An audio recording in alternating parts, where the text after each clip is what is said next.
Hello guys. आज हम Henry का नियम और इसकी सीमाएं और अनुप्रयोग पढ़ेंगे आज हम। ठीक है। हेनरी यहाँ पे लिखा हुआ है। पहले हम इसको समझ लेते हैं। ठीक है, चलो एक बात पढ़ लेते हैं इसको। हेनरी का नियम जो होता है, द्रव के निश्चित आयतन में निश्चित ताप पर गैस का घुलित भार उस पर लगाए गए दाब के समानुपाती होता है। ठीक है, हम ये देखना चाहते हैं कि ये कहना क्या चाहता है। हमें क्या करना पड़ेगा, एक बर्तन लेना पड़ेगा। इस बर्तन में कोई भी हम विलायक डाल देते हैं। ठीक है, हमारे पास में कोई विलायक है और फिर इस बर्तन में क्या करना है, किसी गैस को घोलना है। कोई भी गैस ले लेते हैं, जैसे कि CO2 गैस हो गई ये। ठीक है, अब हम क्या करेंगे, इस बर्तन को ढक देंगे और फिर एक पे क्या लगाएंगे यहाँ पर दाब। जैसे विलायक यहाँ तक आ चुका है इसमें बर्तन बांधने की।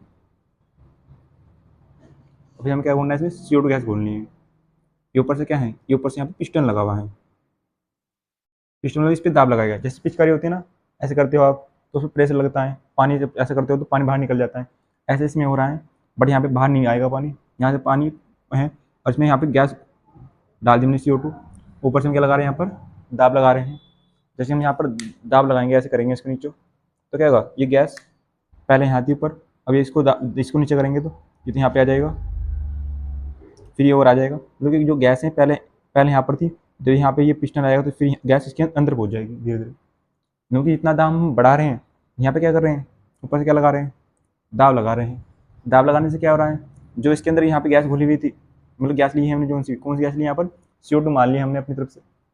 ठीक है, तो इसमें क्या हो रही है, हमने विलायक लिया था। विलायक में क्या घुल रही है, CO2 गैस घुल रही है। कब घुल रही है, जब दाब लगा रहे हैं। जितना ज़्यादा दाब लगाएंगे उतनी ज़्यादा क्या होगी, गैस घुलने लगेगी। ठीक है, तो इसमें क्या कहा गया है, द्रव के निश्चित आयतन में। देखो ये आयतन निश्चित होना चाहिए, जैसे कि 1 लीटर हो गया, या आप इसको 2 लीटर ले लो। ये आयतन आयतन हो गया, या ये आयतन ले लेने के। जो हमारा आयतन होना चाहिए, ऐसा होना चाहिए, आयतन हमारा निश्चित होना चाहिए। जो टेम्परेचर है, टेम्परेचर वो भी क्या होना चाहिए, फिक्स होना चाहिए। उसको फिक्स कर दो। जैसे अगर 27 डिग्री सेंटीग्रेड लेना है तो 20 डिग्री सेंटीग्रेड ही लेंगे। 27 हमारे रूम का टेम्परेचर होता है, निश्चित ताप। अब क्या हो रहा है, गैस का घुलित भार। गैस का घुलित भार का मतलब क्या है, इसमें कौन सी गैस खोल रहे हैं, CO2 गैस खोल रहे हैं। कौन सी गैस खोल रहे हैं, इसमें CO2 गैस खोल रहे हैं। तो गैस का जो घुलित भार है, इस घुलित भार को हम m मान लेते हैं। जो घुलित भार m है, जितना हम दाब लगा रहे हैं उसके समानुपाती है ना। दाब कितना लगा रहे हैं, P। तो जो हमारा हेनरी का नियम ये कहता है बस इतना, m प्रोपोर्शनल P, हेनरी का नियम। मतलब जो गैस का जो घुलित भार है m, दाब के समानुपाती होगा। मतलब कि जितना हम दाब लगाएंगे उतनी गैस ये घुल जाएगी। m क्या है यहाँ पर,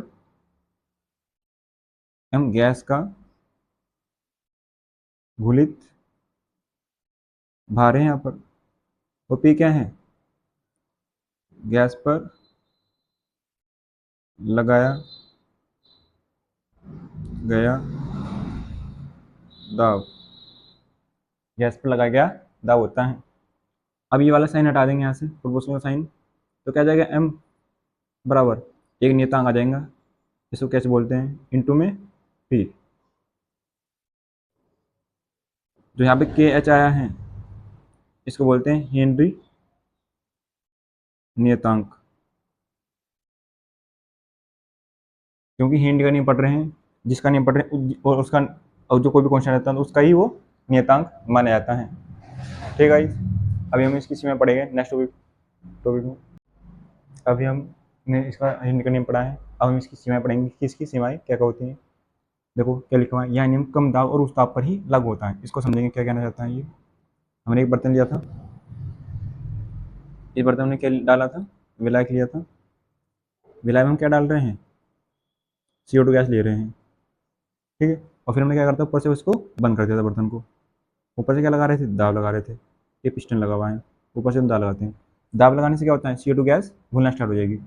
हम यानी कि जितना ज़्यादा दाब लगाएंगे कि ये पानी बाहर आ जाएगा उछल के, ये बर्तन में पानी बाहर आने लगे, या ये काम करना ही बंद कर दे। मतलब कि हमें कम दाब लगाना है बर्तन में।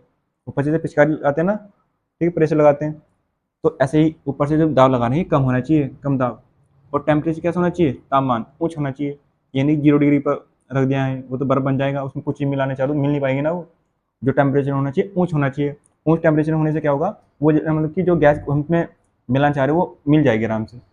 घोलना चाह रहे हैं ना हम गैस को, हम क्या काम कर रहे हैं यहाँ पर, दाब लगाकर जो हमारी CO2 गैस है ये वाली, इसको विलायक में मिलाना चाह रहे हैं। ठीक है, मिलेंगे वो जब टेम्परेचर ऊँचा होगा और दाब क्या रखेंगे, कम रखेंगे। ठीक है, पहली सीमा ये थी इसकी। अब ये कह रहे हैं गैस को विलायक से क्रिया नहीं करनी चाहिए। जैसे यहाँ पर विलायक है, जैसे हम एक वो लेते हैं कोल्ड ड्रिंक बोतल, कोल्ड ड्रिंक बोतल में हमारी CO2 गैस भरी रहती है। जो कोल्ड ड्रिंक पीते हैं ना उसमें हमारी कौन सी गैस भरी रहती है, CO2 गैस ही है वो। सोडा पानी की बोतल जो होती है, कोल्ड ड्रिंक हम जो पी रहे हैं ये, इसमें कौन सी गैस भरी हुई है, इसमें CO2 गैस ही भरी हुई है। जब आप बोतल को खोलते तो कैसी आवाज़ आती है, एकदम से आवाज़ आती है ना, वो गैस की आवाज़ है। कौन सी गैस की, CO2 की। वो उसमें घोल के रखते हैं, बट वो उसमें घुलती नहीं है, वो बाहर आ जाती है जैसे हम खोलते हैं तो उसको। तो यही ये कह रहे हैं कि गैस को विलायक से क्रिया नहीं करनी चाहिए। जो गैस है वो विलायक से में क्रिया नहीं करती हैं, वो एकदम से बाहर आ जाती हैं, बट वो विलय से क्रिया कर लेगी।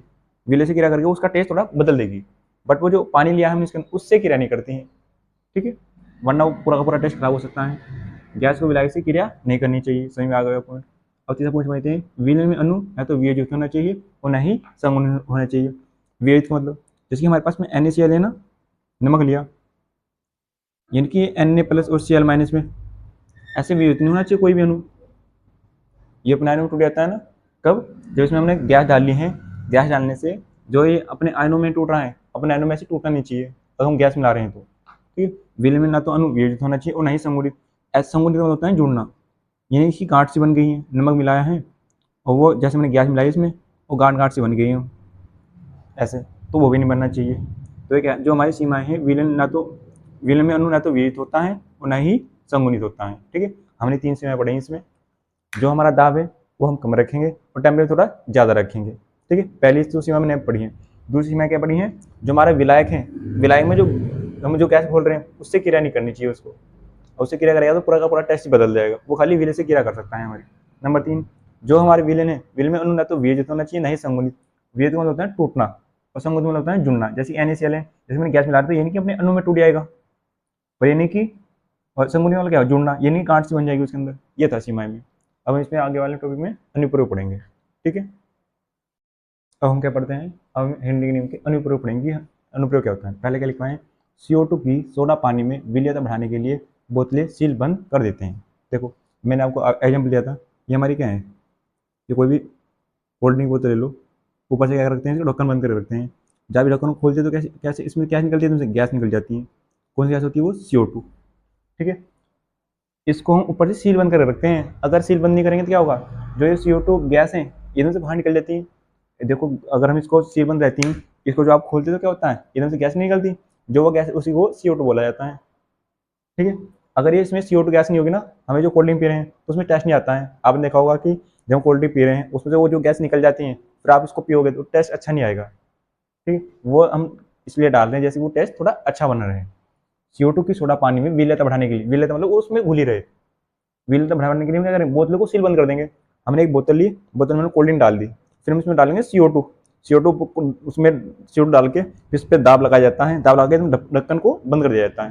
वो उसके अंदर घुली रहती है, फिर क्योंकि दाब लगा दिया है तो वो गैस वो क्या होगी, घुलने लगेगी, गैस खुल जाएगी। तो पहला अनुप्रयोग ये था हमारा। दूसरा अनुप्रयोग क्या है, गहरे समुद्र में गोता लगाते समय सांस लेने के लिए ऑक्सीजन को तनु करने के लिए हीलियम गैस का प्रयोग किया जाता है, क्योंकि यह अन्य गैस की तुलना में कम घुलनशील है। इसको समझते क्या चाहता है, मान लेते हैं कि ये गहरा समुद्र है, ये गहरा समुद्र मान लेते हैं। अब गोताखोर हैं, गोताखोर होता है जो स्विमिंग करना चाहता है, वो यहाँ पे कूद गया है गहरे समुद्र में। जैसे वो नीचे आएगा गहरे समुद्र में, उसको सांस लेने में यहाँ पे प्रॉब्लम आने लगेगी। क्यों आ रही है, क्योंकि यहाँ पर ऑक्सीजन की मात्रा क्या हो गई है, कम हो गई है। ठीक है, ऑक्सीजन की मात्रा क्या होगी यहाँ पर, कम हो गई है। तो हमने इसमें क्या मिला दिया है, हम यहाँ पे इसमें क्या मिला देंगे, इसमें हीलियम गैस मिला देंगे। जो हीलियम गैस क्या काम करेगी, ये हीलियम गैस जो ऑक्सीजन है ये क्या होगी, वैसे यहाँ पर ऑक्सीजन की मात्रा कम हो गई थी, सांद्र हो चुकी है। जैसे कि हम सांस ले रहे हैं, आराम से ले पा रहे हैं। ठीक है, जैसे आप छन्नी देखो, छन्नी लेते हैं, छन्नी में से कोई भी चीज़ पानी तो निकल जाता है, बस चाय पत्ती रह जाती हैं। जो हमारी चाय पत्ती हैं वो हम क्यों नहीं जा पा रही, क्योंकि थोड़ा क्या हो गई है, वो उसके दाने मुनमुटे होते हैं। ऐसे जो हमारी ऑक्सीजन है, ऑक्सीजन जैसे हम नीचे जाते हैं, हमारे उसको लेने की क्षमता हमारी नहीं हो पाती है, क्योंकि जो अणु होते हैं वो बढ़ जाते हैं, बड़े बड़े हो जाते हैं अणु। तो ऐसे हम नीचे जाते हैं तो हमारी जो गैस है ऑक्सीजन है, उसकी जो सांद्रताएं होती हैं बढ़ जाती हैं। ऑक्सीजन की सांद्रता मतलब वो थोड़े बड़े अणु बड़े बड़े हो जाएंगे, हम उसको ले नहीं पाएंगे। उसको छोटे छोटे अणु करने के लिए हम क्या करेंगे, इसमें हीलियम गैस मिला देंगे। हीलियम गैस क्या करेगी, इसको तनु कर देंगे। तनु मतलब पतला पतला कर देगी। जैसे हमारे जो नाक के जो पोर होते हैं उसको ले लेंगे, ठीक है, छिद्र होते हैं, मतलब पोर को छिद्र बोला जाता है। ऐसे जो हमारी हीलियम गैस है, हीलियम गैस ने क्या करा, इसको तनु करने का काम करा है, ठीक है। तनु करने से क्या होगा, हम इसको आसानी से ले सकते हैं, ठीक है। आज हम इस में पढ़ा है कि CO2 को सोडा पानी में मिलाते बढ़ाने के लिए बोतल को सील बंद कर देते हैं। गैस मुद्दे में गोता लगाते समय सांस लेने के लिए ऑक्सीजन को तनु करने के लिए हीलियम गैस का प्रयोग किया जाता है। ये सांद्र हो गई थी ना, जैसे जैसे हम नीचे जा रहे थे, इसको तनु करने के लिए किसका प्रयोग करा है, हीलियम गैस का प्रयोग करा। बस हमने यही जानना था, ये किसका प्रयोग है, हेनरी के नियम का अनुप्रयोग है, ठीक है। मैं ऐसा करता हूँ आपको मेरा पढ़ाया समझ में आया होगा। अगर पढ़ाया समझ में आया तो लाइक और सब्सक्राइब जरूर करिएगा। Thank you.